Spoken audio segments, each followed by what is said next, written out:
கருப்பு படத்துல வர்ற கருப்பசாமிக்கு இருக்கிற சக்தி மாதிரி நம்ம சுடலை மாடன் காத்தவராயன் ஐயனாருக்கு எவ்வளவு சக்தி இருக்கு தெரியுமா? கருப்பு படம் பார்த்துட்டு இருக்கும் போதே நிறைய பேருக்கு சாமி வருவதை நம்ம பார்க்குறோம். இது சாதாரண நிகழ்வு கிடையாது. மக்கள் தங்களோட மன அடியாளத்தில் காவல் தெய்வங்கள் மீது அளவற்ற நம்பிக்கை வச்சுருக்காங்க. தம் முன்னோர்களின் சக்தி அதுக்குள்ளே இருக்கிறதா நம்புகிறாங்க.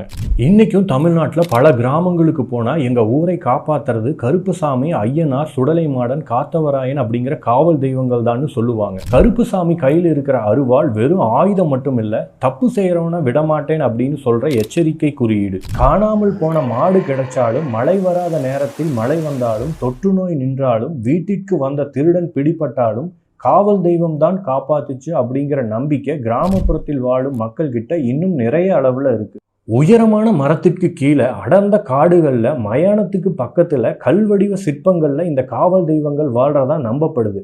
ஆனா ஒரு கேள்வி வரும், இதுக்கெல்லாம் ஆதாரம் எங்க இருக்கு? ஆதாரம் நம் மண்ணோட நினைவில் இருக்கு, பழைய கோயில்களில் இருக்கு, தலைமுறை தலைமுறையா நம் முன்னோர்கள் சொல்லும் நம்பிக்கையில் இருக்கு. காவல் தெய்வங்கள் வெறும் கடவுள் மட்டும் இல்லை, மறக்கப்பட்ட உயிர்கள் தம் மக்களை காக்கிறதுக்காக திரும்பி வந்திருக்கிற சக்தி.